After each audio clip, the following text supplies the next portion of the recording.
What's up, everybody? So today's fly is a super effective lake fly.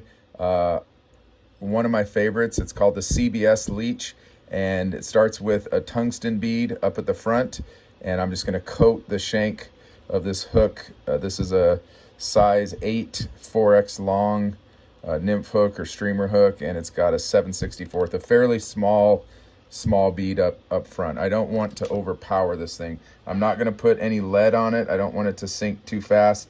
The bead just gives it, in my opinion, a little bit of a jigging action, which is what I want it to do. Not much, just a little bit. It's going to make it fall nose down a little bit slowly.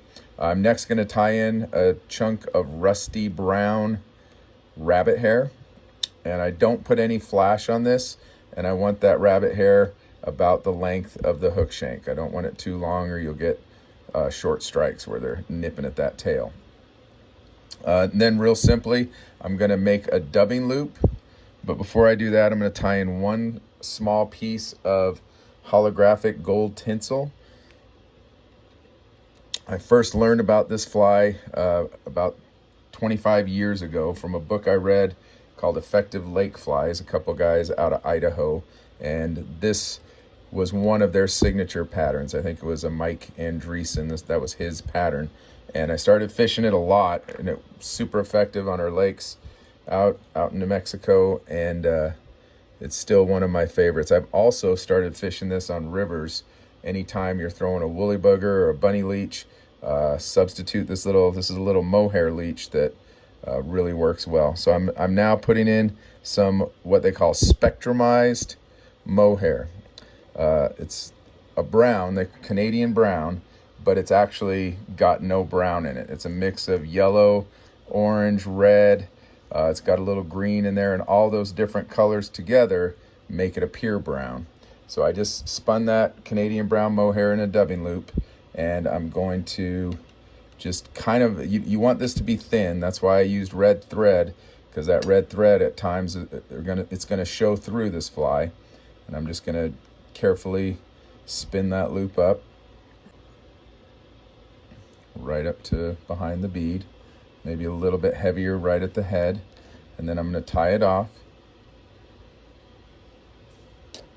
Again, you want this to be a fairly thin fly. Trim the loop, keeping tension on the thread. I'm going to pull some of those fibers back. We're getting close. Next, I'm going to take this little gold rib, and I'm just going to work it through all of that mohair.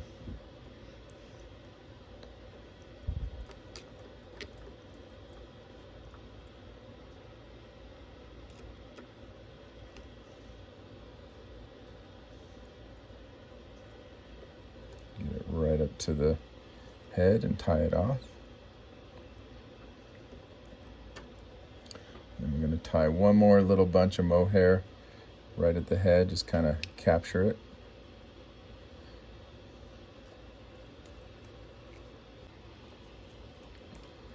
And do a little whip finish.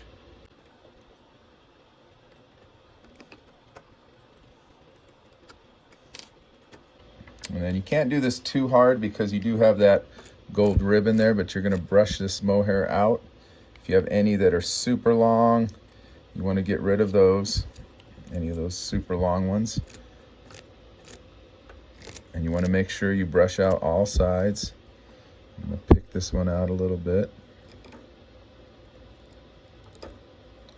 And I'm using this scissor because I actually do want to cut some of those if they're grabbing.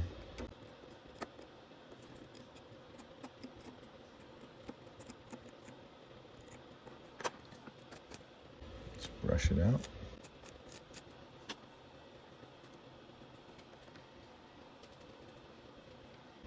And there it is, the CBS Leech. Great little lake fly, one of my favorites.